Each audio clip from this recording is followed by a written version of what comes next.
प्रतिरोध का स्वर जनवरी 2025। शीर्षक ओडिशा व तमिलनाडु में जमीन संघर्ष की रिपोर्टिंग। पहली रिपोर्ट ओडिशा एआईकेएमएस नेतृत्व में भूमिहीन दलित परिवारों ने 4 दशक बाद पुनः कब्जाई सरकारी जमीन। मुख्य पाठ। ओडिशा के गंजाम जिले के बेलागुंठा तहसील के बदाडोडांगा गांव के 35 दलित परिवारों ने एआईकेएमएस के नेतृत्व में 4 दशक बाद अपनी जमीन पर फिर से कब्जा कर लिया है और दिसंबर के 11 से 12 2024 को बोई गई धान की फसल को काटने में सफलता प्राप्त। आधिकारिक तौर पर इस सरकारी जमीन पर सबसे पहले गांव के दलित परिवारों ने करीब 4 दशक पहले खेती करनी शुरू की। उन्होंने सामूहिक रूप से उस जमीन पर उस समय धान की खेती की थी, लेकिन जब फसल काटने का समय आया तो गांव के ऊंची जाति के लोगों ने एकजुट होकर गांव के सामुदायिक कोष के नाम पर उस जमीन पर कब्जा कर लिया, जिसमें दलितों की कोई भागीदारी नहीं थी।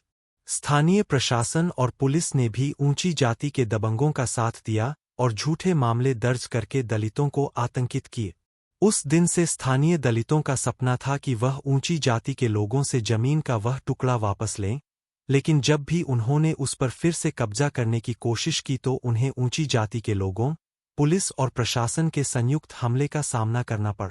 पिछले कई सालों से दलितों को सामाजिक बहिष्कार का भी सामना करना पड़ा है। उन्हें दूसरों की जमीन पर काम करने, गांव की दुकानों से सामान खरीदने, शादी ब्याह के दौरान जुलूस निकालने, सरकारी विकास योजनाओं का लाभ लेने और यहाँ तक कि उनके मवेशियों को भी गांव की गलियों से नहीं निकलने दिया जाता रहा है। बेशक इस तरह का जाति आधारित सामाजिक बहिष्कार गंजम जिले में व्याप्त है। एआईकेएमएस इस तरह की अमानवीय प्रथाओं के खिलाफ लड़ाई में सबसे आगे रहा है। हाल ही में बदाडोडांगा गांव के दलित लोगों ने उपरोक्त अन्याय के खिलाफ लड़ने में मदद के लिए एआईकेएमएस और दलित महासभा से संपर्क किए। दोनों ही संगठनों के नेतृत्व ने तुरंत हस्तक्षेप किया और उन्होंने दलित लोगों को अपनी जमीन पर फिर से कब्जा करने के लिए संगठित किया और उनके साथ खड़े हुए। ऊंची जातियों के अन्याय के खिलाफ प्रशासन और पुलिस से संपर्क किए। एक बार जब जमीन पर दलितों ने लाल झंडा लगा दिए और धान की बुवाई कर दी, तो ऊंची जाति के लोगों ने तुरंत प्रशासन पर दबाव डाला और सीआरपीसी की धारा 144 लगा दी गई, ताकि दलित लोग अपनी फसल ना काट सके। अखिल भारतीय किसान सभा और दलित महासभा के बार-बार के प्रयासों के बाद प्रशासन के माध्यम से दोनों पक्षों के बीच शांति बैठक हुई, लेकिन उन्होंने अप्रत्यक्ष रूप से उच्च जातियों के लोगों का ही पक्ष लिया।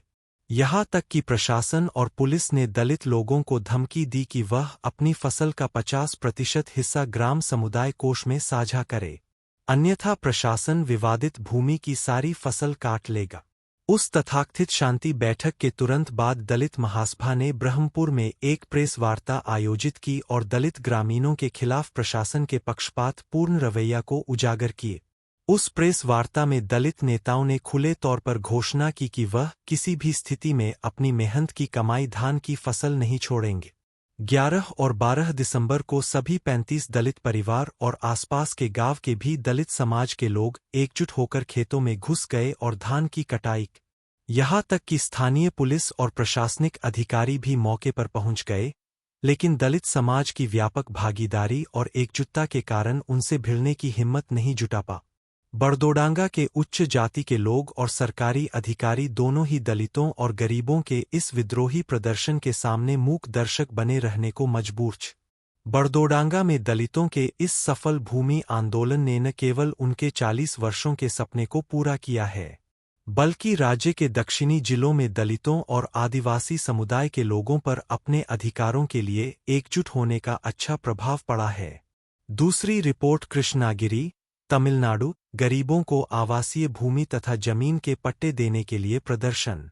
8 जनवरी 2025 को अखिल भारतीय किसान मजदूर सभा एआईकेएमएस के बैनर तले तमिलनाडु के कृष्णागिरी जिले में जिलाधीश कार्यालय पर विरोध प्रदर्शन किया गया। प्रदर्शन में गरीबों के लिए आवास तथा खेती की जमीन के पट्टों की मांग की गई। जिलाधीश को इन मांगों पर एक ज्ञापन दिया गया तथा मांगों के समर्थन में नारे लगाए गए। कृष्णागिरी जिले में सैकड़ों गरीब परिवार लंबे समय से सरकारी जमीन पर रह रहे हैं, परंतु उन्हें आज तक आवासीय अधिकार नहीं दिए गए। उनके पास रहने के लिए कोई जगह नहीं है। आशा है आप इस लेख को ठीक से सुन पाए होंगे। यदि अच्छा लगा तो इसे लाइक जरूर करें। इसके लिए लाइक बटन दबाएं। हमसे जुड़ने के लिए इस चैनल को सब्सक्राइब करें। इसके लिए सब्सक्राइब बटन दबाएं। लगातार नए लेखों की सूचना के लिए घंटी या बेल आइकन दबाएं।